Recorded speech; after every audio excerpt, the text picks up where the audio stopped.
형부 침실에서 눈을 떴다. 시계를 보니 새벽 4시 47분. 아직 캄캄했다. 천장이 낯설었다. 우리 집 천장이 아니었다. 온몸이 천근만근 무거웠다. 손끝 하나 까딱할 힘조차 없었다. 그런데 이상했다. 기분이 너무 좋았다. 온몸이 나른하고 달콤한 피로감에 젖어 있었다.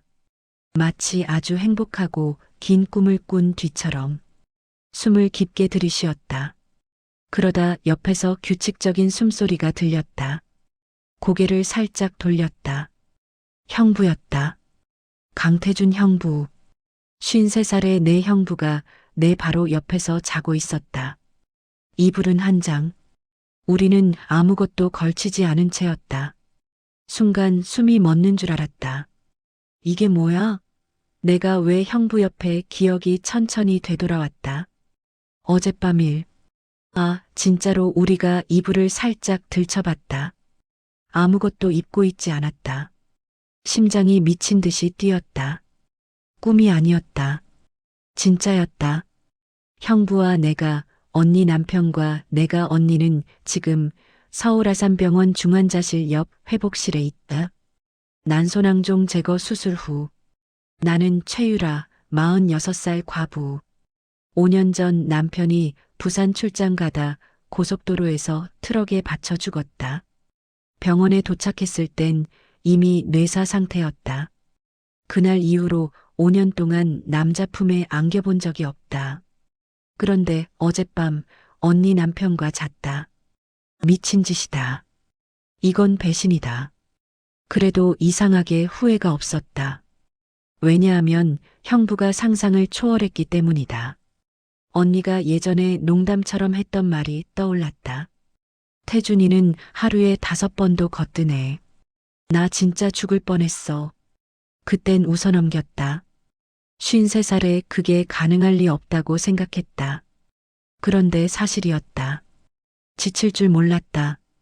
한 번으로 끝나지 않았다. 2번, 3번, 4번 새벽까지 계속됐다. 나는 그제야 알았다. 언니가 왜 그렇게 피곤해 보였는지, 그리고 내가 왜 형부한테 끌렸는지를. 형부 얼굴을 바라봤다. 잠든 얼굴이 평온했다. 주름이 깊었지만 여전히 멋있었다. 나이 들수록 더 매력적인 사람이었다. 가슴이 다시 뛰었다. 이 나이에 이런 감정을 느끼다니. 온몸이 다시 달아올랐다. 형부 팔뚝에 살짝 손을 얹었다. 단단하고 따뜻했다. 5년 만에 느껴보는 남자의 체온이었다. 눈물이 핑 돌았다. 행복해서, 죄책감이 없어서, 그리고 또 하고 싶어서. 형부가 살짝 몸을 뒤척였다. 팔이 내 허리를 감쌌다. 무의식 중에 나는 그 팔에 몸을 더 맡겼다. 다시 잠들고 싶었다. 이 순간이 영원하길 바랐다. 하지만 머릿속 한쪽에선 언니 얼굴이 떠올랐다. 미안하다 언니 그래도 지금은 그냥 이대로 있고 싶다. 안녕하세요. 나레이션 하늘입니다. 좋아요 한 번만 눌러주시면 제가 더 힘나서 끝까지 재밌게 들려드릴게요. 나는 최유라. 올해 46살이다. 천안에 있는 24평 빌라 15층에서 혼자 산다. 5년 전 남편이 부산 출장 가던 고속도로에서 덤프트럭에 받쳐 죽었다. 내가 병원에 도착했을 때 의사는 이미 뇌사 판정을 내렸다고 했다. 장례식 끝나고 집에 돌아왔을 때 남편의 냄새가 아직 남아있는 옷장 앞에서 하루 종일 울었다. 그날 이후로 침대 반대편은 늘 비어 있었다. 아이는 없다. 결혼 14년 동안 한 번도 생기지 않았다. 시험관도 했지만 실패했다. 남편이 죽은 뒤로는 아이를 갖고 싶다는 생각조차 들지 않았다. 그냥 혼자였다. 직업은 영어 일어 프리랜서 번역가. 집에서만 일한다. 하루에 2~3번만 문을 열고 나가면 그게 외출의 전부다. 슈퍼, 약국, 그리고 가끔 언니 집. 그것이 내 세상이었다. 언니 최유정은 나보다 4살 많다. 올해 50살. 우리는 어렸을 때부터 붙어 다녔다. 내가 울면 언니가 달래줬고, 내가 아프면 언니가 밤새워 간호했다. 언니는 25에 강태준이라는 남자를 만났다. 지금 내 형부다. 형부는 53살. 국내 10대 건설사에서 현장 소장을 20년 넘게 하다 지금은 본사부장으로 있다. 키가 183이고 어깨가 넓고 얼굴이 뚜렷하다. 나이 들수록 더 멋있어졌다. 매일 새벽 5시에 일어나 러닝머신 10km를 뛰고 헬스장에서 웨이트를 한다. 술자리에서도 끝까지 남아서 운동 얘기만 한다. 체력은 30대라고 해도 믿을 정도다. 결혼 25년 차. 아들 강재현은 29살. 부산 조선소에서 엔지니어로 일하면서 따로 산다. 명절에만 올라온다. 그래서 언니 집은 늘 둘이만이었다. 언니는 늘 형부를 자랑했다. 우리 태준이 진짜 대단해. 나랑 같이 있을 땐 눈에 콩깍지가 씌었나 봐. 하루에도 몇 번씩 안기고 싶어 해. 그때는 그냥 웃었다. 농담이겠거니. 그러던 어느 날 저녁 9시 17분 언니한테 전화가 왔다. 목소리가 떨렸다. 유라야, 나 이번에 큰 수술해야 해. 난소에 낭종이 10cm나 생겼대. 양성이긴 한데 너무 커서 이번에 다 잘라내야 한대. 최소 1달, 길면 2달 입원해야 한다고. 나는 순간 숨이 멎었다.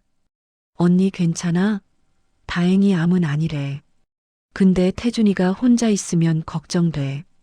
너만 믿을게. 제발 좀 봐줘. 그때는 형부가 왜 걱정인지 진짜 몰랐다. 53살 남자가 밥도 못해 먹나? 설거지도 못하나? 나는 흔쾌히 대답했다. 당연하지 언니. 내가 매일 갈게. 밥 해줄게. 청소도 하고 빨래도 다 해줄게. 언니가 울먹였다. 미안해 유라야. 내가 얼마나 힘들지 내가 제일 잘 알아서 언니인데 당연한 거야. 그게 시작이었다. 3달 전 일이다. 언니가 수술실에 들어간 날 나는 형부 집 예비키를 받았다. 형부는 병원 복도에서 나를 보더니 고개만 까딱 숙였다. 그 눈빛이 어딘가 모르게 허전해 보였다. 나는 그때까지만 해도 몰랐다. 내가 형부 집에 매일 드나들게 될 거라고, 그리고 그게 단순한 처제의 도움으로 끝나지 않을 거라고. 언니 수술 끝나고 회복실에서 나온 날 나는 형부 집에 처음으로 혼자 갔다. 초인종을 누르고 기다렸다. 문이 열리자 형부가 나왔다. 얼굴이 창백하고 눈 밑에 다크서클이 깊게 드리워져 있었다. 수염도 덥수룩했다. 유라 왔어? 들어와. 목소리마저 힘없어 보였다. 집안은 엉망이었다. 싱크대에 그릇이 산더미였고 거실 테이블엔 빈 맥주캔이 굴러다녔다. 냉장고를 열어보니 김치랑 계란, 쌀밖에 없었다. 나는 바로 앞치마를 두르고 장을 보러 나갔다. 마트에서 카트 가득 재료를 담았다. 돼지고기, 채소, 된장, 고추장, 생선까지. 계산하면서도 계속 형부 얼굴이 떠올랐다. 저렇게 수척해진 모습은 처음 봤다. 집에 돌아와 된장찌개를 끓이고 돼지고기 볶음에 계란말이까지 부쳤다. 형부는 조용히 밥만 먹었다. 맛있어. 오랜만에 제대로 먹는다. 그 한마디에 내가 다 눈물이 날 뻔했다. 설거지하는데 형부가 뒤에서 다가왔다. 내가 할게. 아니에요, 제가 할게요. 어깨가 거의 닿을 거리였다. 형부가 내 손을 살짝 잡았다.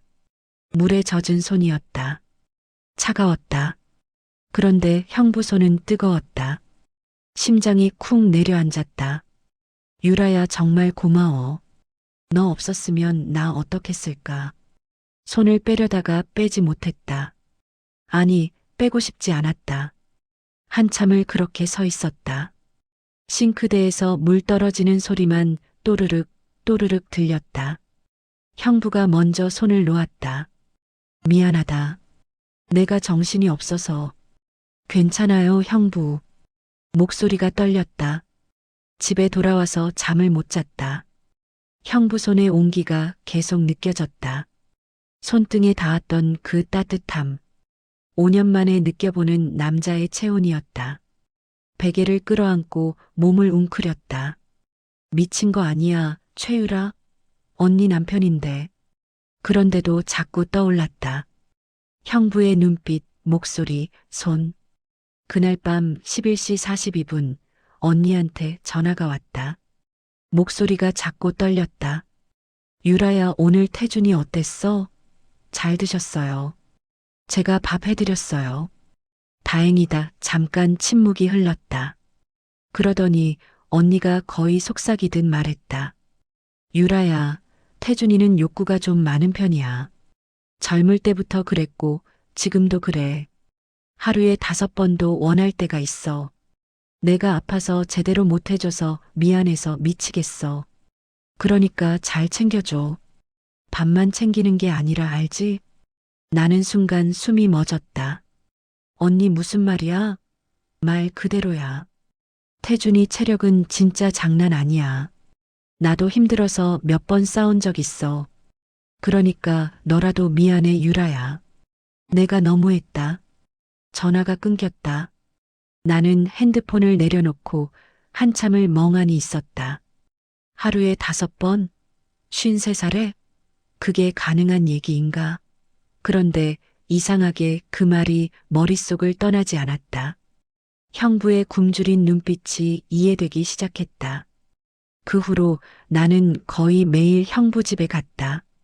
아침엔 출근 전에 밥 챙겨놓고 저녁엔 퇴근 후에 다시 갔다. 형부는 점점 얼굴에 혈색이 돌았다. 운동도 다시 시작했다. 어느 날 저녁 헬스장 갔다 온 형부가 문을 열어줬다. 땀에 젖은 티셔츠가 몸에 딱 붙어 있었다. 등 근육이 선명하게 드러났다. 팔뚝은 내 허벅지만 했다. 나는 순간 눈을 어디 둘지 몰라 고개를 숙였다. 형부 샤워 먼저 하세요. 응, 금방 하고 나올게. 형부가 샤워하는 동안 나는 부엌에서 저녁을 준비했다. 그런데 집중이 안 됐다. 머릿속에 형부의 땀에 젖은 등이 계속 떠올랐다. 저런 몸이면 정말 5번도 할 수 있겠구나. 아니, 최유라, 지금 무슨 생각을 하는 거야? 얼굴이 화끈거렸다. 손이 떨려서 칼을 놓칠 뻔했다. 형부가 샤워 끝내고 나왔다. 반팔 티셔츠에 반바지 차림이었다.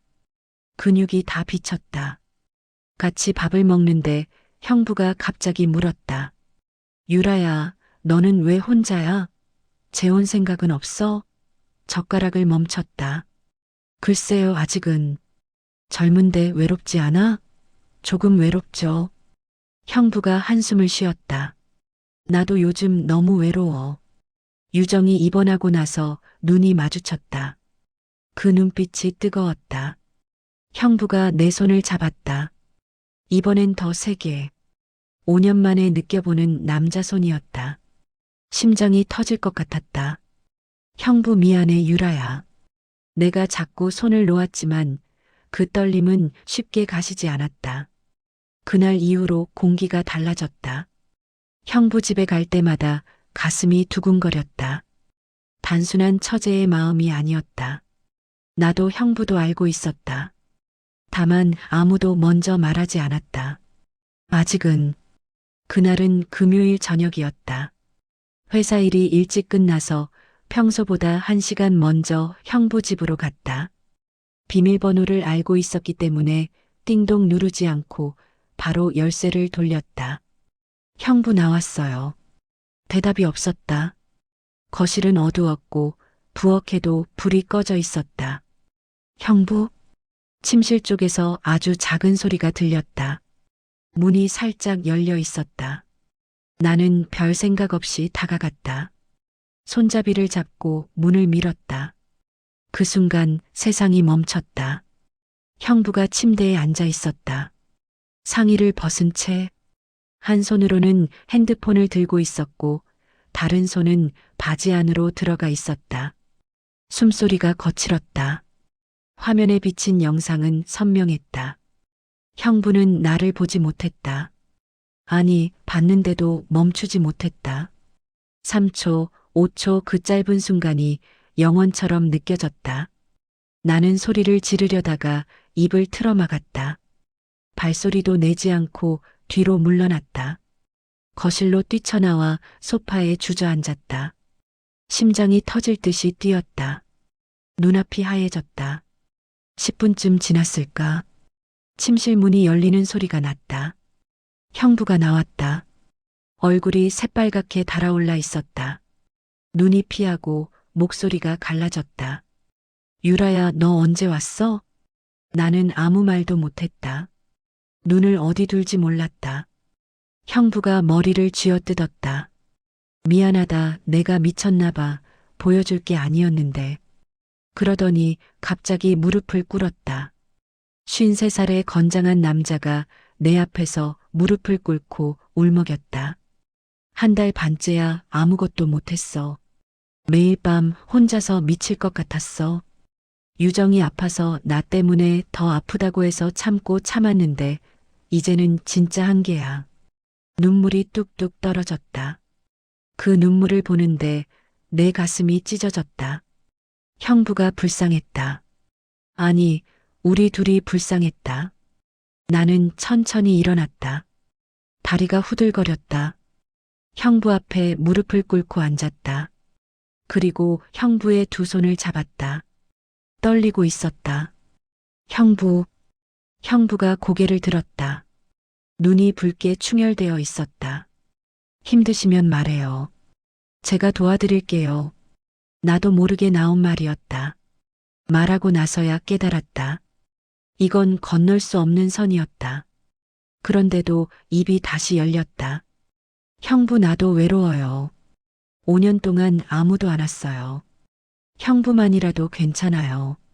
형부가 나를 바라봤다. 눈이 흔들렸다. 믿을 수 없다는 듯이. 유라야, 너 진심이야? 나는 고개를 끄덕였다. 눈물이 흘렀다. 내 진심이에요.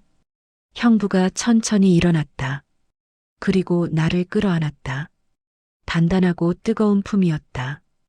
5년 만에 느껴보는 남자의 체온이었다. 가슴이 터질 것 같았다. 형부의 심장 소리가 내 귀에 닿았다. 쿵쿵쿵쾅. 나보다 더 세게 뛰고 있었다. 형부가 내 귀에 속삭였다. 미안해, 내가 미쳤어. 너까지 망가뜨리면 안 되는데. 나는 형부의 등을 끌어안았다. 셔츠 너머로 근육이 느껴졌다. 형부, 지금은 생각하지 말아요. 우리 둘 다 너무 오래 참았잖아요. 형부가 나를 들어 올렸다. 침실로 걸어갔다. 문이 닫혔다. 그날 밤 우리는 처음으로 서로의 외로움을 채웠다.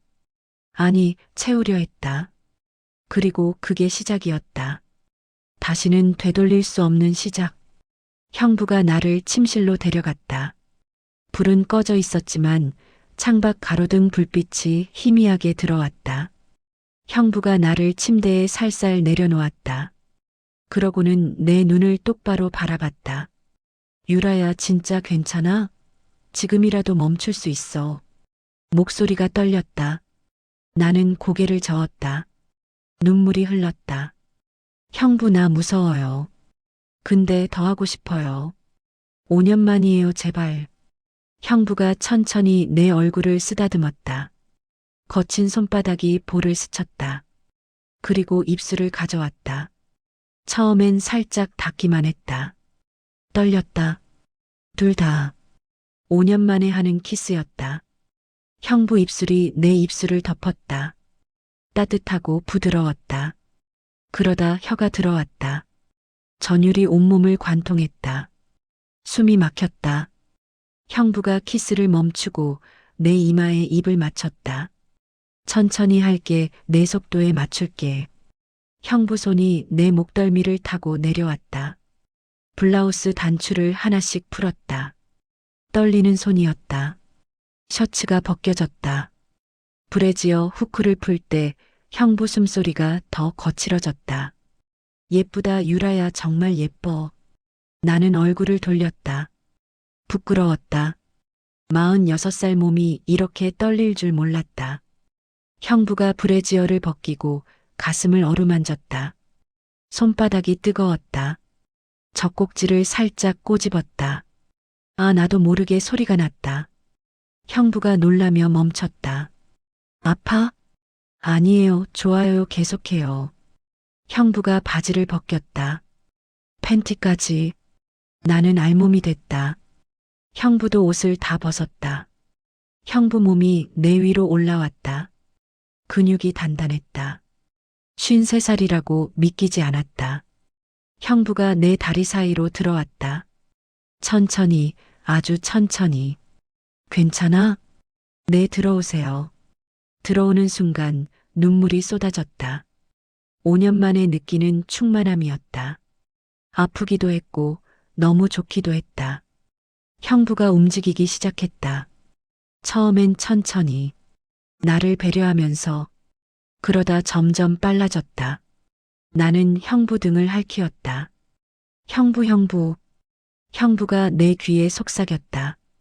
유라야 사랑해. 그 말이 끝나기 무섭게 첫 번째가 터졌다. 나는 온몸을 부르르 떨었다. 형부도 숨을 헐떡이며 멈췄다. 그런데 형부가 다시 움직였다.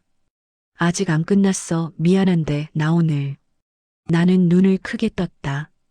설마. 두 번째가 시작됐다. 이번엔 더 세게, 더 깊게. 나는 소리를 참을 수 없었다. 형부가 내 입을 키스로 막았다. 세 번째, 네 번째 형부는 정말 멈추지 않았다. 땀으로 범벅이 됐다. 새벽 4시가 다 되도록. 다섯 번째 끝날 때쯤 나는 완전히 녹아버렸다. 손끝 하나 까딱할 수 없었다. 목소리도 나오지 않았다. 형부가 나를 끌어안았다. 숨을 고르며 속삭였다. 살았어, 진짜 살았어, 내 덕분에. 나는 형부 가슴에 얼굴을 묻었다. 눈물이 흘렀다. 저도요 5년 만에 살아났어요. 형부 덕분에. 그날 밤 우리는 서로의 빈 공간을 채웠다. 외로움이었다. 욕망이었다. 사랑이었을지도 모른다. 그리고 그날부터 모든 게 달라졌다. 그날 이후로 우리는 매일 밤을 같이 보냈다. 아침 6시 반 형부가 출근하기 전에 나는 조용히 집으로 돌아갔다. 샤워하고 옷 갈아입고 다시 평범한 최유라가 됐다. 낮에는 번역이라고 저녁 6시쯤 되면 형부 집으로 갔다. 현관문만 열면 형부가 기다리고 있었다. 문을 닫자마자 안겼다. 말은 필요 없었다. 처음엔 죄책감이 있었다. 언니한테 전화 오면 손이 떨렸다.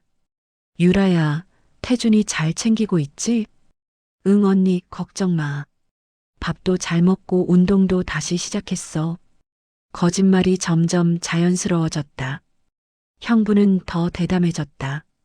주말엔 아예 나를 재우고 아침에 깨워서 또 했다. 낮에도 했다. 점심 먹고 소파에서 설거지하다가 뒤에서 앉고 샤워실에서도. 형부는 정말 지칠 줄 몰랐다. 언니 말대로였다.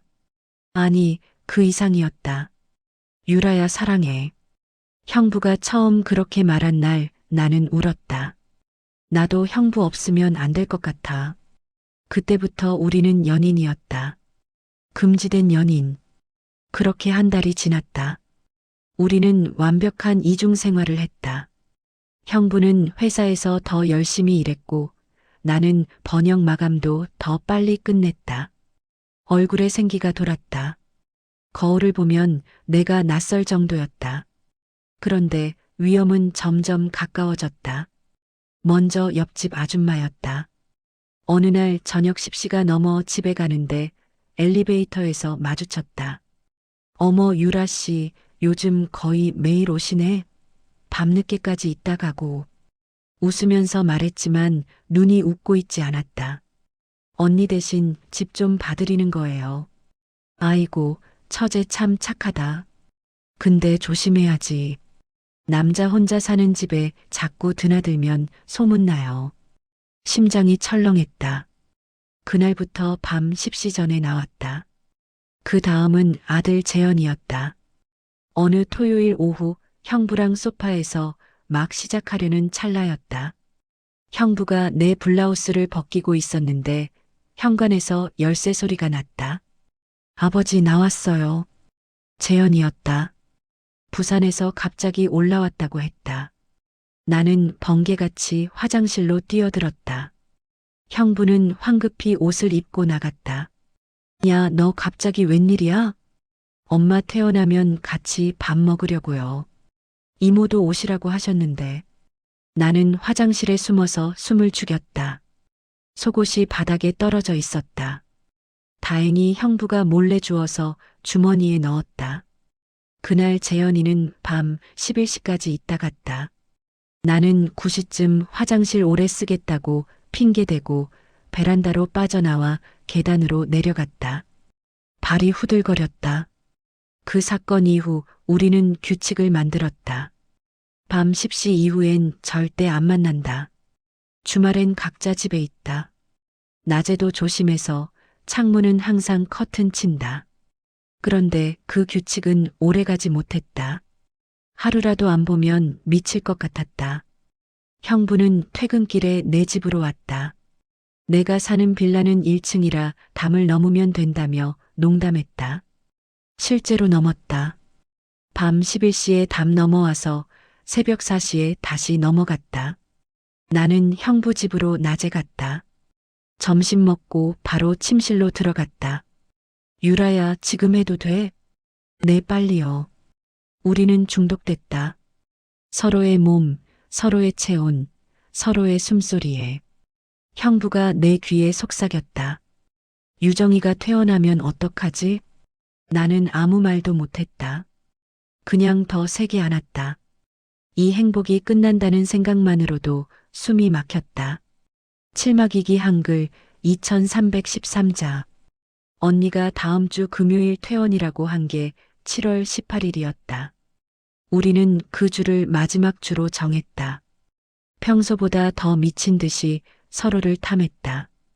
월요일엔 새벽 3시까지, 화요일엔 점심 먹자마자 침실로, 수요일엔 샤워실에서, 목요일엔 거실 소파에서 2번. 형부는 매번 끝나고 내 귀에 속삭였다.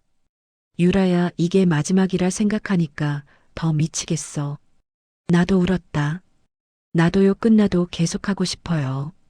그리고 운명의 수요일이 왔다. 7월 24일. 퇴원은 금요일이라던 날. 저녁 7시부터 우리는 평소보다 더 격렬했다. 오늘이 진짜 마지막이야. 형부가 그렇게 말하며 나를 번쩍 안아 침대에 눕혔다. 불도 안 켰다. 어둠 속에서 서로를 더듬었다. 키스, 손길, 숨소리 모든 게 끝이라는 생각에 더 절박했다. 세 번째 끝나고 나서도 형부는 멈추지 않았다. 한 번만 더, 제발 한 번만 더. 나는 이미 힘이 없었지만 고개를 끄덕였다. 새벽 3시 40분. 형부가 내 위에서 숨을 헐떡이고 있었다. 그 순간 현관에서 열쇠 소리가 났다. 여보, 나왔어. 언니였다. 금요일이라던 퇴원이 열흘 앞당겨졌다. 의사가 회복이 너무 좋아서 오늘 퇴원시켜준다고 했다는 거였다. 형부 얼굴이 하얗게 질렸다. 나는 순간 심장이 멎는 줄 알았다.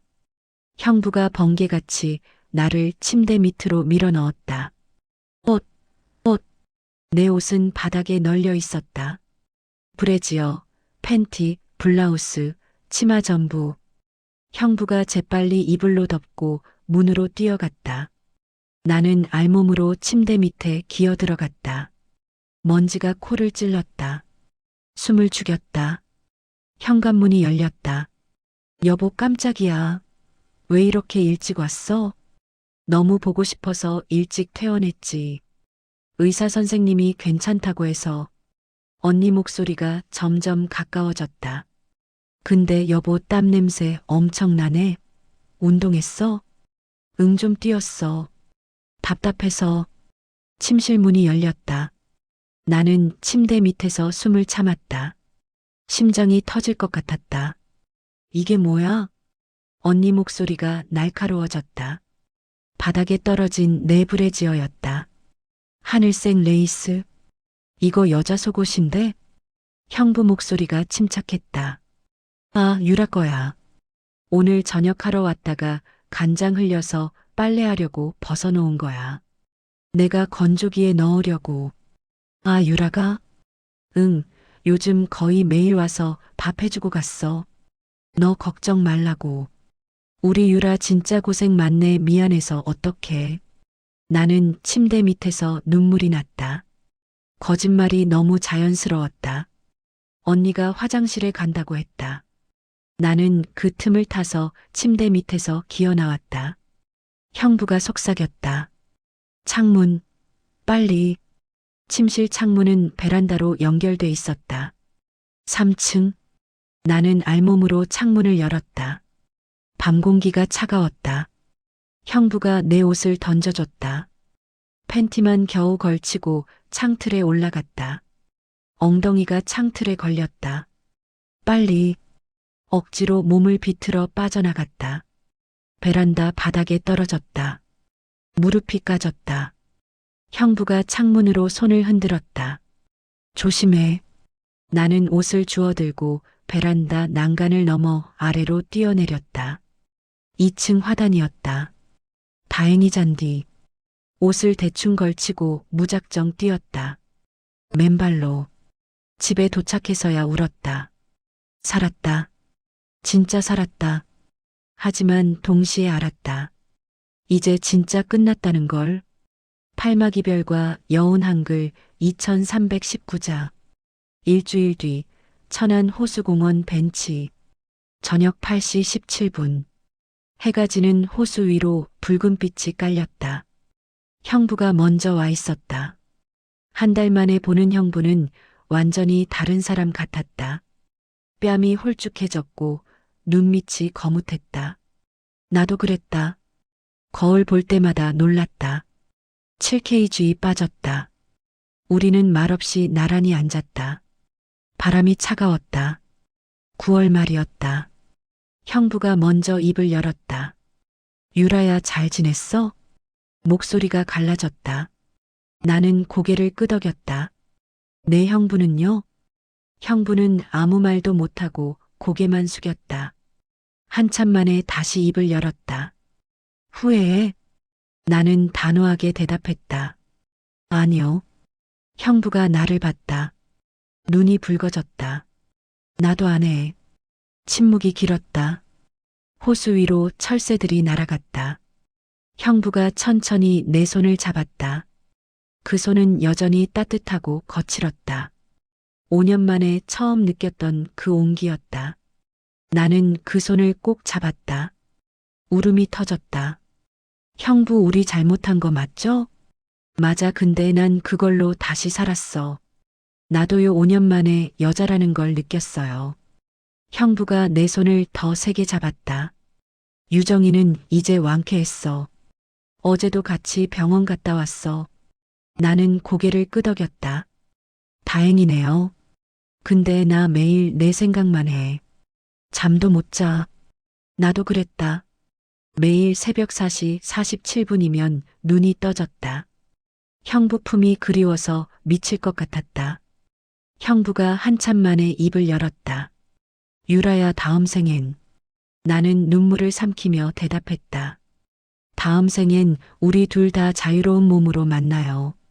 형부가 고개를 끄덕였다. 눈물이 뚝 떨어졌다. 그때는 절대 놓치지 않을게. 나도요, 형부만 만날게요. 형부가 내 손을 놓았다.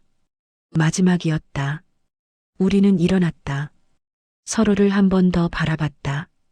그 눈빛에 모든 게 담겨 있었다. 사랑, 미안함, 그리움, 그리고 영원한 이별. 형부가 먼저 돌아섰다. 나는 그 뒷모습을 한참 바라봤다. 저 넓은 어깨, 저 단단한 등. 다시는 안을 수 없다. 형부가 점점 멀어졌다. 나는 그 자리에 주저앉았다. 호수 위로 달이 떴다. 그 후 9개월이 지났다. 명절 때만 형부 집에 간다. 식탁에서 눈만 마주쳐도 심장이 터질 듯 뛴다. 하지만 서로 피한다. 언니는 완쾌하셨다. 형부도 예전처럼 웃으신다. 나만 가끔 새벽 4시 47분을 떠올린다. 형부 품의 온기, 그 나른한 피로감, 살아있다는 느낌. 옳은 일은 아니었다. 알아. 그래도 후회는 없다. 5년 만에 여자로서 숨쉬는 법을 다시 배웠으니까. 그리고 그걸 가르쳐 준 사람이 형부였으니까. 여러분이라면 어땠을까요? 5년 동안 혼자였고 서로를 미치도록 원하는 사람이 눈앞에 있는데 정말 끝까지 참을 수 있었을까요? 나는 다시 그 상황이 와도 아마 똑같은 선택을 할지도 몰라요. 그게 나쁜 건지 그냥 인간적인 건지 지금도 잘 모르겠어요. 그냥 그때는 살고 싶었어요. 여자로서요. 끝까지 들어주셔서 감사합니다. 구독, 좋아요, 알림 설정 부탁드릴게요.